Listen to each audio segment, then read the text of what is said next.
क्या आपने कभी विचार किया है? वैसे तो हम भी बिना कारण बहुतों का अपमान करते हैं। हमारा अपना अपमान भी बहुत बार होता है। संसार का सारा व्यवहार एक दूसरे का अपमान करने पर टिका है। जैसे पति अपनी पत्नी का अपमान करता है, पिता अपनी संतानों का अपमान करता है, नौकरी देने वाला अपने नौकर का अपमान करता है, अर्थात जो भी बलवान है वो निर्बल का अपमान करता है। यदि हम शक्तिमान हैं तो अपमान के बदले में लड़ाई करते हैं, और यदि लड़ने की शक्ति नहीं होती तो हम अपमान सह लेते हैं, स्वयं को निर्बल और असहाय मान लेते हैं। हमें छोटे होने का एहसास होता है। ऐसा प्रतीत होता है जैसे हमारी आत्मा कुचली गई हो। किंतु कोई किसी का अपमान क्यों करता है?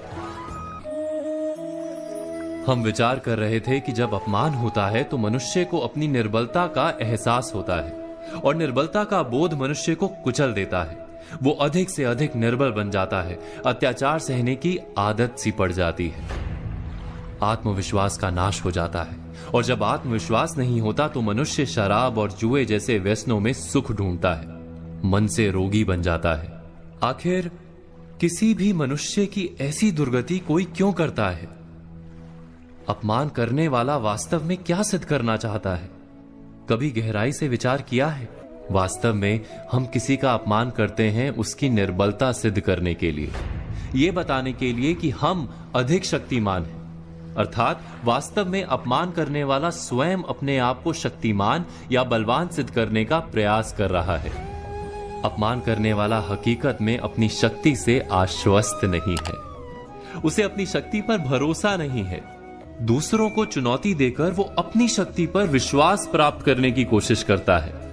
क्या ये सच नहीं कि जब हम किसी का अपमान करते हैं तो वास्तव में इतना ही प्रकट करते हैं कि हमें अपने बल पर भरोसा नहीं? हमें ये संसार एक अविरत संघर्ष प्रतीत होता है, कभी ना रुकने वाली एक जंग सी दिखाई देती है।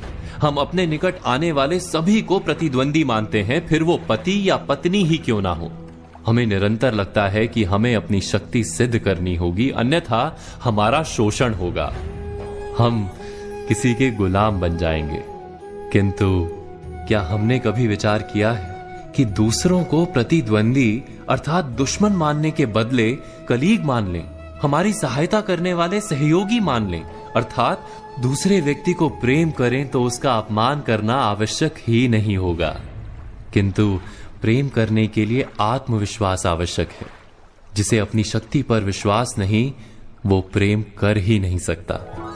अर्थात जिसका हृदय आत्मविश्वास से भरा होता है, ना वो अपमान करता है, ना अपमान को स्वीकार करता है। क्या ये सत्य नहीं? इस तथ्य पर विचार अवश्य कीजिएगा।